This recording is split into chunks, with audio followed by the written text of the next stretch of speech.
Hey there, are you finding it tough to keep your plants alive and thriving? Maybe you're making some common gardening mistakes without even realizing it. In today's video, we're diving into the 5 most common gardening mistakes that could be killing your plants, and, most importantly, how to fix them. Make sure to stick around until the end, where I'll share my favorite plant-saving tip that you won't want to miss. The first and possibly the most common mistake is overwatering or underwatering your plants. Now, I know you may have heard this one before, but it's surprising how many people still struggle to get the watering just right. Overwatering can cause root rot, which is fatal to plants, while underwatering can leave them dehydrated, with yellow leaves or stunted growth. How to fix it? A simple way to manage this is by feeling the soil. Before watering, stick your finger about an inch into the soil. If it feels dry, then it's time to water. But if it's moist, hold off for another day or two. And here's a quick tip: when choosing a pot, pick one with drainage holes. This will allow excess water to escape and prevent root rot. Next up, we have planting in the wrong location. A lot of people don't realize how much sunlight, shade, or wind their plants are getting throughout the day. Some plants thrive in direct sunlight, while others prefer partial shade.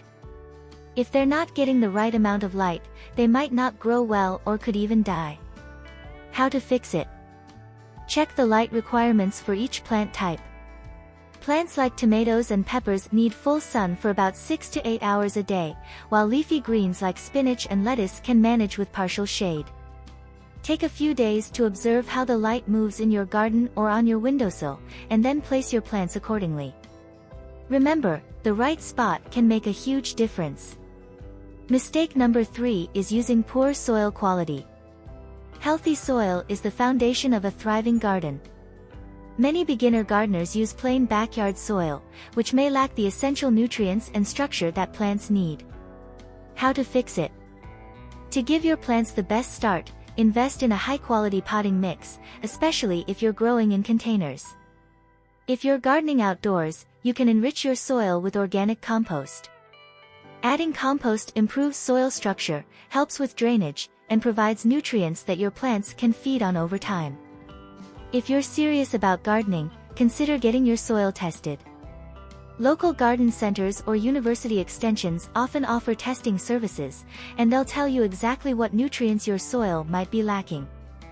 The fourth mistake we often see is ignoring pests and diseases. It's easy to overlook little bugs or slightly discolored leaves, but these can quickly turn into bigger issues if left unchecked. How to fix it? Be proactive by inspecting your plants regularly. Look for signs of pests, like holes in leaves, or signs of disease, like spots or discoloration. A good natural remedy for pests is a mixture of water and a few drops of dish soap, sprayed on the affected areas.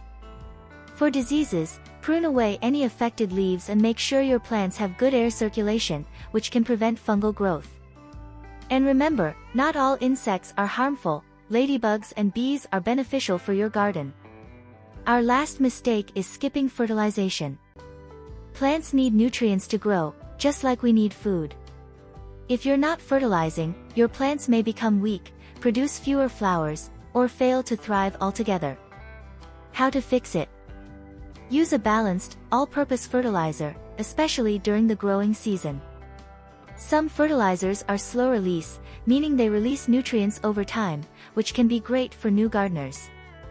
Alternatively, compost or worm castings can be a fantastic organic fertilizer option. Just make sure to follow the instructions. Too much fertilizer can actually harm your plants. And here's the bonus tip I promised. Be patient with your plants. Gardening is as much about learning and adapting as it is about results.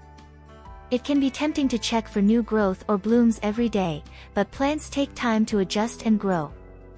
Enjoy the process, and don't rush it. Thanks for sticking around, everyone.